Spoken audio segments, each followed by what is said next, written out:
Agora eu vou falar da expansão da igreja cristã, que é o nosso próximo tópico. Nós vamos falar agora, gente, de missões medievais. A igreja foi expandindo na base de missionários. Esses missionários, na sua imensa maioria, monges. Lembra que quando eu falei do monasticismo, eu falei que os monges eram os missionários. Certo? O povo comum não era missionário, a não ser assim na base do testemunho. Mas missionário de ir lá num país desse, hostil, e ganhar aquele país para Cristo, geralmente eram monges. Nós vamos falar aqui de pessoas pouco conhecidas, como o Filas, Patrício, Agostinho de Cantuária, Bonifácio. São personagens da história da igreja que são menos conhecidos. Até o quarto século foram pessoas anônimas, que a gente não sabe quem eram, que foram levando o cristianismo. Depois do quarto século a gente começa a saber quem é que ia levando, a gente sabe os nomes dos missionários que iam levando o cristianismo em frente. Vamos falar, em primeiro lugar, do Ulfilas. Ulfilas foi quem levou, esse é antigo, ele é lá do século IV. Ele levou o evangelho para os godos. Então, quando os godos invadiram o Império Romano, eles já eram cristianizados. Porque o Ulfilas já tinha trabalhado lá no meio deles. O Ulfilas, tem histórias interessantes aí desse período, porque Ulfilas é um nome que quer dizer pequeno lobo em gótico. Só que a origem dele, os ancestrais dele não são godos. Os ancestrais deles são gregos. Sabe o que aconteceu? Os avós do Ulfilas, eles foram capturados, eles eram capadócios, lembra lá da Capadócia, na Ásia Menor? Eles foram capturados por incursores bárbaros godos, que faziam essas incursões com toda aquela violência que eles gostavam, eles entravam e capturavam pessoas para levar como escravos. E os avós do Ulfilas foram capturados numa dessas incursões e foram escravos. Mal sabiam eles que o neto deles seria, mais tarde, o bispo de todos os godos. Vê como é que são as histórias, né? Como Deus usa coisas estranhas, né? Então, na verdade, um acontecimento terrível de você ser capturado como escravo. Imagina você ser capturado como escravo e levado para um outro país e ser colocado para trabalhar forçado e tal. E Deus está usando. Interessante. Uma coisa interessante a respeito desse Ulfilas é que ele traduziu a Bíblia para o gótico. É a mais antiga obra literária germânica existente. É a tradução da Bíblia para o gótico pelo Ulfilas. Ele traduziu todos os livros da Bíblia, menos 1ª e 2ª Reis. E aí ele disse que foi de propósito que ele não traduziu 1ª e 2ª Reis, porque ele alegou que os godos já sabiam lutar. E que ele tinha medo que se ele colocasse esses livros ali dentro, isso ia instigar eles a quererem lutar mais ainda. Então ele tinha medo porque ele não conseguia segurar os caras, né? Os caras só pensam em guerra 24 horas por dia. Então ele resolveu, é um fato pitoresco esse, ele resolveu não traduzir 1ª e 2ª Reis, que tem muita história de guerra. Isso não, melhor não, ele achou melhor não. O problema, gente, é que o Ulfilas, ele era ariano. Lembram que provavelmente os avós dele eram arianos. Lembra que nessa época não havia ainda uma definição do que é a ortodoxia. Então existiam arianos e existiam os crentes ortodoxos. E eles moravam lá na Capadócia, esses avós dele, e foram capturados. E provavelmente foram capturados com um entendimento ariano do cristianismo. E então esses godos se tornaram arianos. Os bárbaros eram arianos. O próprio Ambrósio, vocês lembram que o Ambrósio tinha problemas com os arianos que vinham de cima, vinham do norte. Lembra que o Ambrósio ficava em Milão, no norte da Itália, e esses bárbaros ficavam entrando e traziam o arianismo com eles. Porque eles já tinham recebido pelo outro lado, lá da Capadócia, veio, né, e entrou no meio deles um cristianismo ariano. Para os godos apelava o cristianismo ariano, porque o Filas pregou para eles um Deus, que é o Criador de todas as coisas, é soberano sobre tudo, e que esse Deus tem um filho. E para esse filho Deus deu todas as coisas que ele tinha. E eles viam esse filho como um grande super-herói, um grande guerreiro. Imagina, para eles é só isso aí que tem valor, né? Um grande guerreiro, um grande super-herói, e era assim, um grande líder militar. E era assim que eles enxergavam então Jesus Cristo. Então isso apelou para eles e o cristianismo fez raízes então entre os godos. O arianismo só não prevaleceu na igreja ocidental por causa de um outro grupo bárbaro, que são fundamental esse grupo, são os francos. Os francos. Os francos eram ortodoxos. Eles começaram no cristianismo ortodoxo. Quando eu digo ortodoxo aqui, não é lá a igreja ortodoxa oriental, não confundam. Ortodoxo, quando eu digo aqui, eu estou contrapondo ao arianismo. Eles criam na Trindade. Quando eu digo ortodoxo, eram cristãos que criam na Trindade, diferente dos arianos. A maioria dos bárbaros eram arianos, mas os francos não. E a história da conversão dos francos, em torno do ano 500, ela está ligada a uma rainha chamada Clotilde e a um rei chamado Clovis, certo? Essa Clotilde, ela era uma cristã e ela se casou com o rei Clovis e ela passou a vida tentando converter o marido dela, o rei Clovis. E foi difícil, mas ele acabou se convertendo e foi batizado no ano 496. E quando ele foi batizado, todos os francos foram batizados. Tá? Porque tipicamente nesse período, o rei se converte, todo mundo se converte. Não tem escolha, não é decisão pessoal. Entendeu? Então vejam, aí depois eu vou falar um pouco desses problemas, né? O cristianismo está avançando sim, mas de uma maneira estranha, certo? Estranha. E aí é interessante a história do batismo dos francos. Depois João vai mostrar ali o batismo do Clovis. No batismo dos francos tem uma história interessante. Os francos então foram ser batizados, e aí todos os militares francos foram ser batizados também, todo o exército franco. Que não é fraco, tá? Vocês viram que só eles conseguiram parar os muçulmanos, certo? Claro que foi muitos anos depois, mas eles já eram um grupo forte naquela época. E no batismo dos francos, eles então eram batizados, mergulhados na água, e sempre deixavam a mão direita para fora, na hora que eles eram mergulhados, para poder continuar lutando. Então a mão direita ficava do lado de fora para não ser batizada, para eles poderem continuar pegando na espada. Então são fatos pistorescos assim, é meio estranho. Né? Para nós é super estranho, né? Mas tudo bem. E os francos foram fundamentais para fazer prevalecer a crença na Trindade e não deixar o arianismo tomar conta.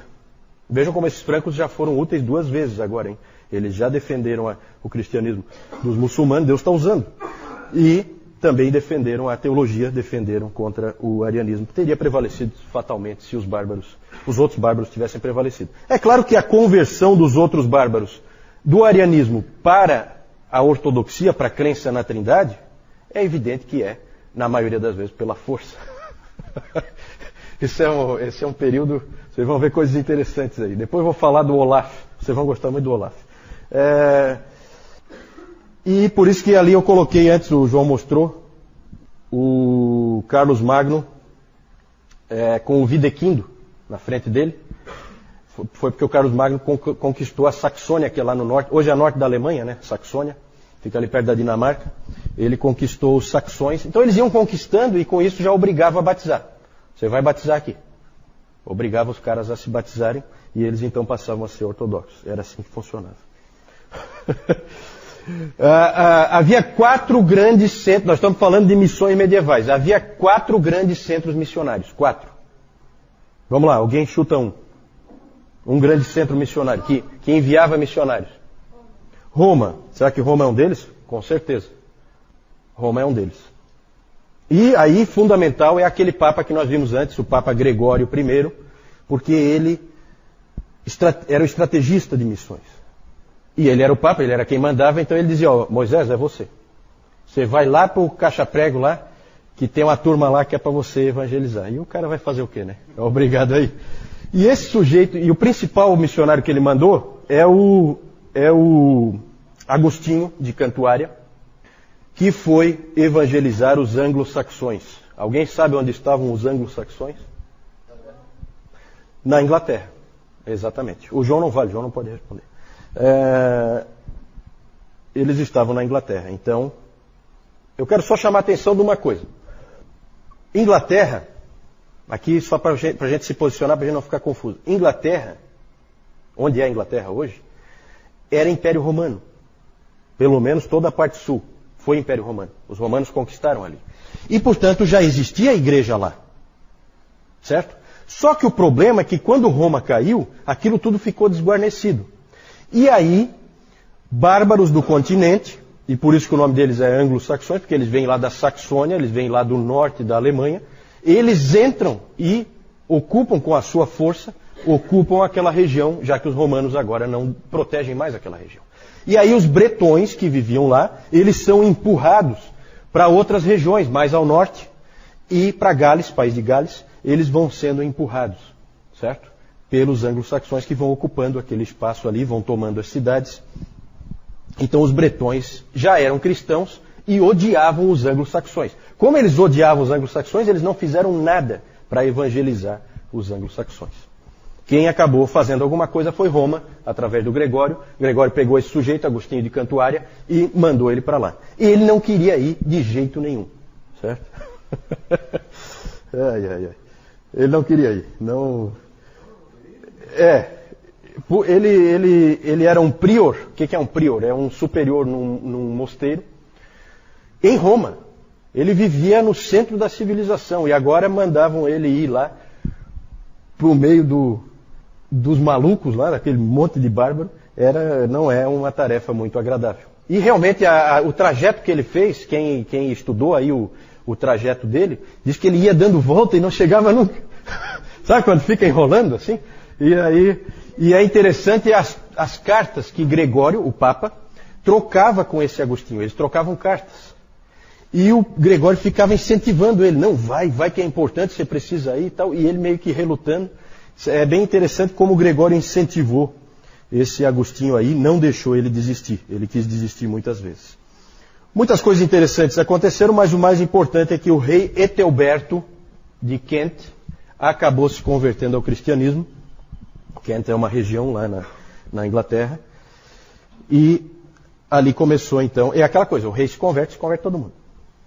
O evangelismo de massa é uma tranquilidade. Se você vencer o rei, você está feito. Certo? Você só precisa converter um para converter todos. E aí, então, o rei Etelberto acabou se convertendo em 601. E mais tarde o rei Edwin, da Nortúmbria, também foi convertido. Levou alguns anos depois para que a nova igreja estabelecida pelo Agostinho de Cantuária, Canterbury, né? Cantuária é o centro do cristianismo lá no Reino Unido, até hoje, certo? Então lá se estabeleceu o centro do cristianismo já naquela época, e o Agostinho, evidentemente, foi o primeiro arcebispo da Cantuária, que é famoso, né? Essa função é famosa até hoje na Inglaterra. Levou alguns anos depois para que essa igreja nova, vamos chamar assim, uma igreja nova, criada pelo Agostinho, se unisse com a igreja antiga dos bretões, ainda do tempo do Império Romano. Porque um não gostava do outro. E aí levou algum tempo, mas acabaram conseguindo, né? Os papas foram fazendo ali reuniões entre eles e tal, e acabaram conseguindo unificar a igreja ali, sempre sob o papado. Do meio dos anglo... Não. Não é a pergunta do Seik é se era ariana. Não é ariana. Tudo que parte de Roma é ortodoxo, tá? Sempre isso aí foi a partir da Trindade, e também os bretões que já estavam lá também tinha sido da época do Império Romano, não eram, eles já tinham sido cristianizados dentro também da fé ortodoxa. Dentre aqueles anglo-saxões que foram evangelizados, porque uma coisa interessante é que, e isso até impressiona, porque a gente vê assim que são conversões meio que a gente fica meio com o pé atrás, mas por outro lado são povos que eles se tornam missionários instantaneamente. É impressionante isso na história. No que o indivíduo é convertido, já aparece missionário para todo canto. E dali, dos anglo-saxões convertidos, surgiram homens como Wilfrid e Willibrord, que foram para a Holanda. Os nomes sempre são nomes assim alemães, né? Porque todos são germânicos. Certo? Depois é que vai havendo distinções. Mas esses bárbaros, todos eles originalmente são germânicos. O mais famoso dos missionários que partiram ali do meio dos anglo-saxões foi o Winfrid. Esse Winfrid, mais conhecido como Bonifácio. ele foi evangelizar a Alemanha. Então acabou voltando lá para Saxônia, para a Alemanha, acabou voltando. Deus vai usando as coisas de uma maneira estranha. Também é interessante a gente mencionar esse segundo que eu estou mostrando ali, que é o Ansgar. Esse Ansgar era bispo de Hamburgo e ele foi também mandado pelo Gregório para conquistar a Escandinávia, começando pela Dinamarca. É interessante citar o Ansgar porque ele não conseguiu nada. É um missionário fracassado, não conquistou nada. E é interessante a gente sempre citar isso porque não é garantido, tá, gente? E a gente sempre sabe que missões é assim. Num lugar Deus abençoa, no outro lugar não acontece absolutamente nada. O Ansgar chegou lá, colocou algumas igrejas, começou a pregar, fez o seu trabalho fielmente, foi um cara que levou a sério, encarou, e na época da morte dele já tinha tudo sumido, tudo desaparecido, não deu em nada. Certo? Um autor até, Stephen New, disse que Ansgar tentou empurrar uma porta que ainda não estava pronta para ser aberta. Né? Agora, na providência de Deus, quem é que sabe se não tinha que alguém lá forçar a porta primeiro, para um outro cara depois vir e conquistar, como realmente mais tarde aconteceu.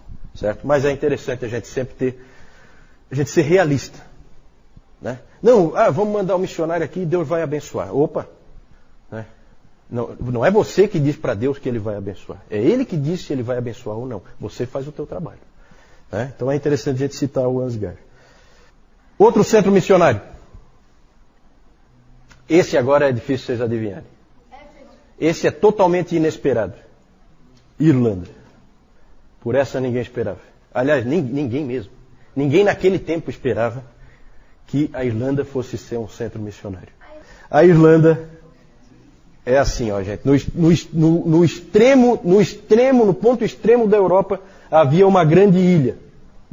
Havia uma grande ilha conhecida pelo nome de Irlanda. Essa ilha era um lugar sombrio. Era um lugar em que ninguém queria ir. Nem o Império Romano quis ir para lá. Era um lugar em que as pessoas adoravam espíritos. Era um lugar, era a pátria dos druidas. Era um lugar em que as pessoas tinham medo do que acontecia ali. Um lugar de sacrifícios humanos aos espíritos. Um lugar terrível.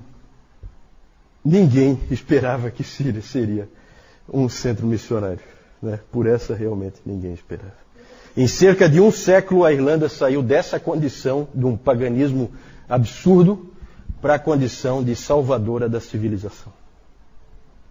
Uma terra de santos e de eruditos. Impressionante. E isso foi feito através de um homem chamado Patrício, São Patrick. Às vezes a gente vê aí São Patrick. O Patrício foi o homem escolhido por Deus para fazer isso. E de novo uma história muito estranha. Esse Patrício vivia na costa da Inglaterra. Algum lugar por aqui assim. E ele estava tranquilo lá. Um belo dia houve uma incursão de bárbaros celtas vindos da Irlanda. Eles invadiram ali e levaram o Patrício, que era jovem ainda, levaram ele como escravo. Ele foi levado para um mercado de escravos na Irlanda e lá ele foi vendido. E o dono dele, né? O dono dele, lá na Irlanda, colocou ele para trabalhar como pastor de ovelhas. E lá então ele começou a encontrar a Deus. Antes ele não levava Deus tão a sério. Ele era cristão, mas ele lá começou a levar Deus a sério. Ele disse que enquanto ele pastoreava as ovelhas, ele orava umas 100 vezes por dia. Mais ou menos. O tempo se passou, ele passou 6 anos ali, como pastor de ovelhas. E aí ele conseguiu fugir para o continente. Quando eu falo continente, é a Europa continental. Então ele conseguiu fugir lá para o continente. E do continente, depois, ele conseguiu voltar para a Inglaterra. E aí ele ficou feliz, dando graças a Deus, porque Deus o libertou daquele lugar horrível que era a Irlanda. O problema é que ele começou a ter um sonho. E nesse sonho ele via um homem irlandês entregando para ele uma carta. E aí ele lia a carta, e na carta a carta começava assim: Vós dos irlandeses, nós te imploramos que voltes e andes conosco novamente. Ele tentou esquecer aquilo, mas ele não conseguia. E logo, logo ele percebeu que aquela voz não era só de um irlandês, mas era a voz de Cristo, chamando ele para uma missão. Então aí você imagina o coração dele, né? Então ele voltou para a Irlanda, dessa vez para passar o resto da vida dele lá. E ele começou a pregar o evangelho lá. É um evangelho meio estranho, porque na verdade ele começou a pregar para aqueles irlandeses. Pensem na situação, gente. Esses caras são indivíduos que comem criancinha no café da manhã. Mais ou menos assim, né? Como a gente usa a expressão, né? São bárbaros terríveis, são gente que sacrifica seres humanos para deuses, para não sei o quê, e o cara vai lá e começa a pregar o evangelho. E aí ele pregou o Deus das três faces. O Deus das três faces. E ele dizia que o Deus das três faces era muito mais poderoso, que ele era o verdadeiro Criador, que esses espíritos aí não estão com nada. Fez esse tipo de pregação, que era o tipo de pregação que normalmente se fazia para esses bárbaros. Não dá para ir muito mais longe do que isso, certo? E, evidentemente, esse Deus das três faces é uma referência ao quê? À Trindade, é claro. Não é muito bom fazer assim, né? Mas foi o jeito que ele fez. E também ele pregou uma nova mensagem, uma mensagem de amor e não uma mensagem de escravidão, como esses povos viviam na mão desses espíritos, certo? Uma mensagem diferente de um Deus que falava diferente. E com isso ele foi ganhando todo aquele povo para Cristo. Ele disse o seguinte, o Patrício: nós pregamos em todo lugar. Pregamos por toda a Irlanda, até atingir o oceano e não ter mais como seguir em frente. Ele foi por tudo pregando. E ali é estranho o tipo de cristianismo que se formou na Irlanda, porque o Patrício ele começou a criar muitos monastérios, muitos mosteiros. E a igreja irlandesa se constituiu em cima de mosteiros. Uma coisa esquisita. Ela não era em cima de igrejas, assim, ela era em cima de mosteiros. E ali começou então a haver monges dentro desses mosteiros. E isso era tão forte para eles. E vocês sabem que o mosteiro ele tem como o principal autoridade dentro do mosteiro é o abade. E aí tem uma carta dos cristãos irlandeses para o Papa, em que eles falam assim: ao abade de Roma. Porque na cabeça deles, a autoridade é sempre o abade, né? Então a gente vê aí como é forte essa coisa do monasticismo ali no meio deles. E os monges ali irlandeses preservaram o conhecimento. Copiando freneticamente as escrituras, eles começaram a ir para o continente e a buscar livros, e esses livros então eles copiavam, feito loucos, copiavam as escrituras. Esses monges trabalhavam muito na preservação do conhecimento, de tal maneira que eles foram guardando esses livros, e um autor moderno, Thomas Cowhill, escreveu um livro intitulado Como os Irlandeses Salvaram a Civilização. Porque esses irlandeses guardaram todo o conhecimento que existia, que depois acabou se perdendo com problemas de guerras e coisa desse tipo, e eles guardaram dentro dos seus mosteiros o conhecimento. Impressionante. Isso em pouco tempo, tá, gente? No espaço de um século, você tem a transformação de um povo assim. Isso aí realmente é a mão de Deus atuando. E um monge irlandês levou o evangelho para a Escócia. Foi pregar para os Pictos. Quem morava ali eram bárbaros chamados de Pictos, os romanos chamavam eles de Pictos, os romanos foram até um certo ponto ali na grande ilha ali do Reino Unido e pararam, porque dali para frente a coisa engrossava. Aqueles Pictos ali não eram fáceis. Pictos por quê? Os romanos chamavam eles assim, porque eles tinham a cara toda pintada com várias cores, né? Não, eram bárbaros, né? Eram bárbaros. Só que eles pintavam o rosto. Quem viu aquele filme Coração Selvagem? Coração Valente, desculpa. Coração Valente, vê como eles pintam, né, de azul ali, coisa e tal. Não é exatamente a mesma época, mas é dentro dessa ideia aí. E para a Escócia foi um desses monges irlandeses, foi um sujeito chamado Columba. Ele foi para lá, ele estabeleceu um monastério no modelo irlandês na ilha de Iona, que é uma dessas ilhas que tem ali perto da Escócia. E ele foi... E o Columba, então, mandou monges que levaram à frente a evangelização da Escócia. E a Escócia também aconteceu parecido com a Irlanda. Um país tenebroso se tornou um grande centro de conhecimento e de grandes homens intelectuais por causa da entrada do Evangelho. Mais tarde, um outro monge de Iona, dessa ilha de Iona, foi para o continente e evangelizou a Suíça e o norte e parte do norte da Itália, lá onde viviam os lombardos. Interessante é que quem anda pela Europa vê, e vocês já devem ter visto em fotos ou alguma coisa assim, vê a cruz de Iona espalhada em vários lugares. A cruz de Iona, ou a cruz celta, é uma cruz que tem um círculo no meio, certo? Depois o João vai mostrar uma foto ali. Quem anda pela Europa vê em tudo que é canto essa cruz. O Newton, que esteve lá na Escócia, deve ter visto bastante, né, Newton? Isso, o Columba é o grande... É como o Patrício é para os irlandeses, o Columba é para os escoceses, né? Outro centro de expansão da igreja é a Pérsia, né? A Pérsia mandou o missionário Alopen no século VII, em 635, Alopen chegou na capital da China. Ele usou lá a rodovia da Seda, onde havia o tráfego comercial, e foi lá para a China. E lá ele chegou na cidade de Chang'an, que era a capital da China na época, a maior cidade do mundo. Certo? Hoje em dia o pessoal fala, né, a China está se tornando o maior país do mundo. Sempre foi. É que nós ocidentais não tomávamos conhecimento, né? Sempre foi, gente. Sempre foi. Sempre foi os maiores impérios, as maiores cidades, né, as maiores riquezas, sempre foi lá. Então a gente não pode se iludir, não. Lá era a maior cidade do mundo nessa época, em 635. Em 638 já tinha uma igreja lá. Mas lá pelo 9º século, a igreja já tinha praticamente desaparecido. Houve perseguição da parte dos budistas, mas a principal razão do desaparecimento da igreja na China foi porque a igreja estava muito ligada ao Estado, ao poder público, à dinastia Tang. E a dinastia Tang caiu. E aí assumiu uma nova dinastia que não era tão amiga dos cristãos, né? A pergunta é se o Alopen fundou alguma igreja na China. Sim, foi ele que fundou a igreja na China. Ele cristianizou a China. A China não tinha igreja nenhuma, não era um país cristão, né? Então sim, foi ele mesmo.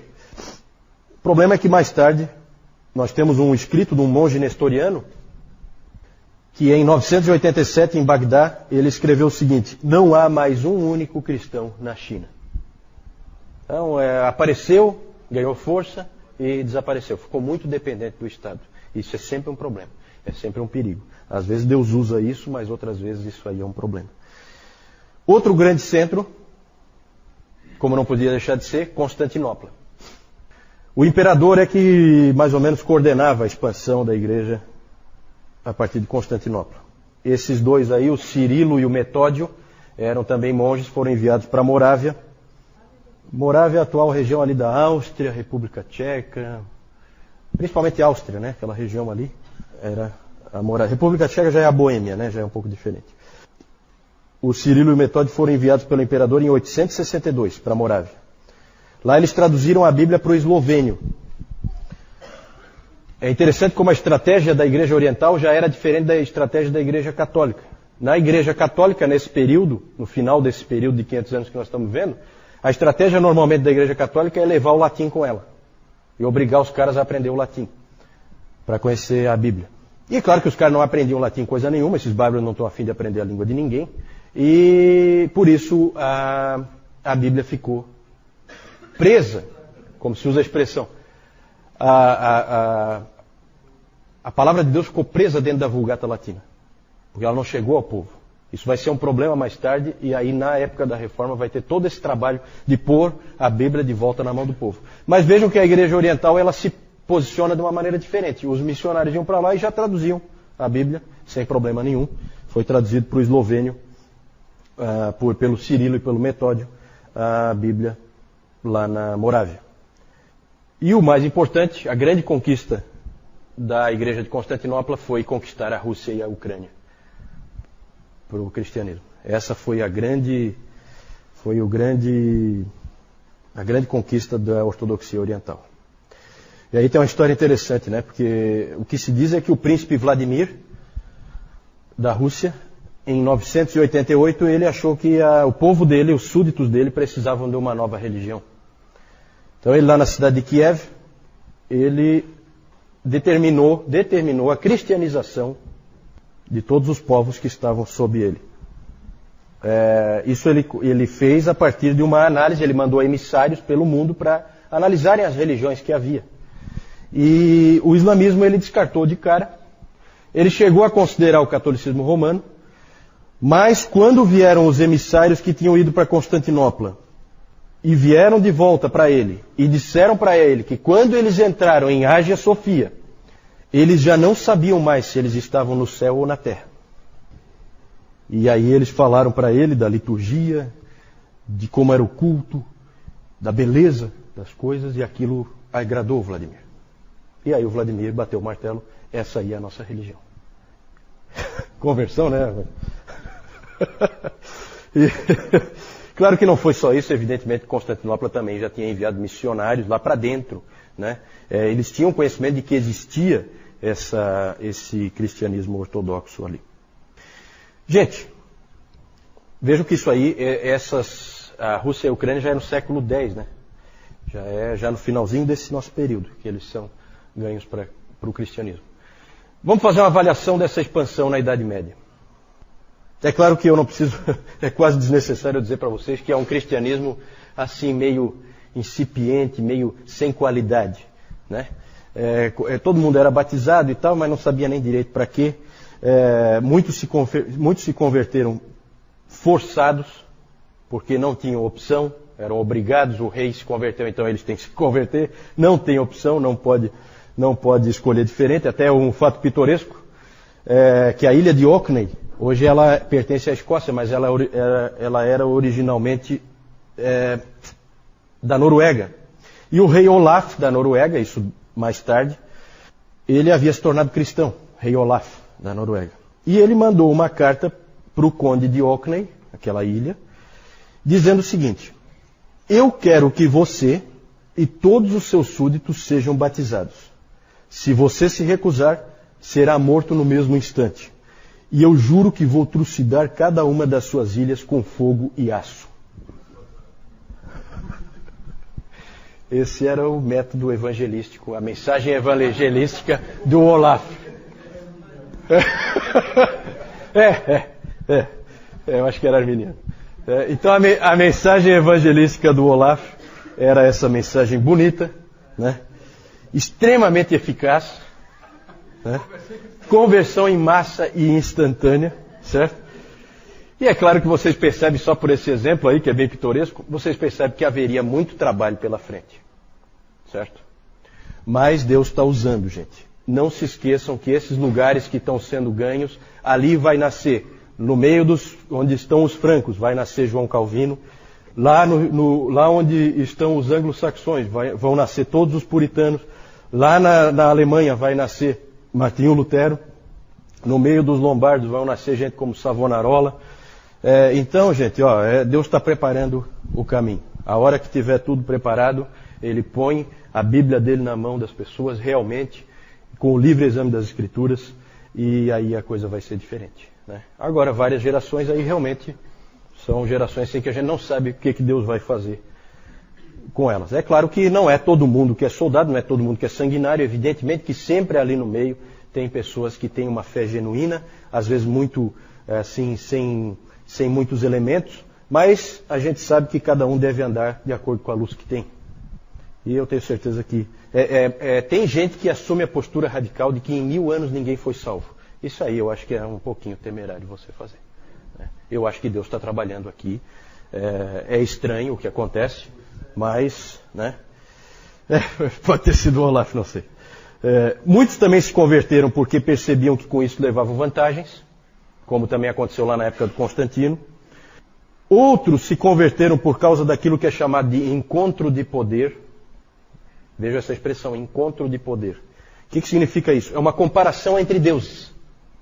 Muito comum na conversão dos bárbaros haver comparação entre deuses. Vinha o cara pregando um novo Deus. Esse Deus que você está pregando é mais forte do que o que nós já temos? Se for, nós vamos com ele. Eu topo qualquer Deus, desde que seja o mais poderoso. É o que ganha. Eu quero ficar do lado de quem ganha, né? É mais ou menos assim. E um exemplo disso a gente vê que no próprio Patrício. Patrício usou esse tipo de recurso na Irlanda, encontro de poder. Ele costumava falar do poder da Trindade, do Deus das três faces. E um episódio muito interessante foi o do Bonifácio na Alemanha. O Bonifácio, Wilfrid, né? Wilfrid, não sei o nome dele, é alguma coisa assim, o nome original dele. Mas ele depois ficou conhecido como Bonifácio. Bonifácio foi para a Alemanha e não conseguia resultado no meio daqueles bárbaros lá. Até que ele teve uma ideia. No meio lá dos bárbaros tinha o grande carvalho dedicado ao deus Thor. Deus germânico Thor. Um carvalho gigantesco dedicado a esse deus. E ele um dia teve a ideia, vou pegar um machado e vou derrubar essa droga dessa árvore.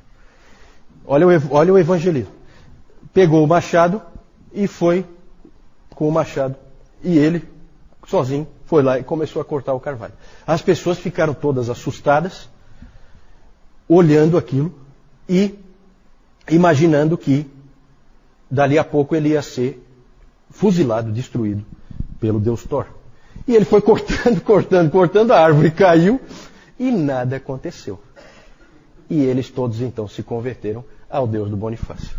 Porque claramente era um Deus mais forte. Né? Então é um típico, vejo coisa estranha, né? O encontro de poder. Apesar disso, gente, apesar desse tipo de expansão do cristianismo, nós precisamos lembrar que a providência de Deus está em ação aqui, como eu já falei antes. Uma outra coisa que chama a atenção, coloquei aí por último, missões transculturais. Interessante isso. Sempre quem ganha o outro povo é alguém que veio. Né? Deus vai cruzando as nações. Né? Quem ganha a Alemanha é um inglês. Quem ganha a Irlanda também é um inglês. Né? Quem ganha a Escócia é um irlandês. Os escoceses não vão gostar muito disso, provavelmente. Então há esse cruzamento. Certo? Quem ganha a China é um persa. Então as missões transculturais que até hoje são uma realidade, é sempre assim que o cristianismo avança. Eu acho que na providência de Deus ele quer mostrar que uns dependem dos outros e que precisa sim, quem já está com o cristianismo na mão, precisa levar para quem não tem chance de ouvi-lo. Vamos lembrar sempre dos nossos missionários. João? Aqui embaixo nós temos o batismo de Clovis. Como o Juliano falou, a esposa dele, Clotilde, estava evangelizando ele até que um dia ele chegou e se converteu. E quando ele se converteu, todo mundo se converteu também. Todo mundo que eu digo lá do reino dele, né? Aqui nós temos o Agostinho de Cantuária, tá? Ele foi o primeiro bispo, ele foi também um monge beneditino, e ele, pregando o evangelho, ele converteu o rei Ethelbert, aqui de Kent, Ethelberto, e ele também começou a evangelizar aquela população. Aqui nós temos Ansgar, que ele foi o primeiro bispo de Hamburgo. Aqui nós temos aqui o Deus com as três faces, representando ali a Trindade, né? Com o Patrício, que ele fez ali. Patrício aqui estava pregando o evangelho aqui na Irlanda. É o batismo aqui dos povos ali, e muitos desses aqui que foram batizados, eles se tornaram monges. Aqui nós temos o Patrício cortando o grande carvalho de Thor. Bonifácio. E quando eles viram que nada aconteceu com ele, daí eles se converteram, e aqui foi edificada uma igreja, ali no lugar onde foi cortado aquele carvalho ali. E aqui nós temos aquela cruz de Iona, que ela existe hoje ainda em muitos países, como o Newton já chegou a ver também lá na Escócia. E aqui o Columba, entre os Pictos. Os Pictos são aqueles povos aqueles povos ali que se pintavam ali, né? Que eles não conseguiam chegar até lá. Os romanos tinham pavor de chegar até lá, né?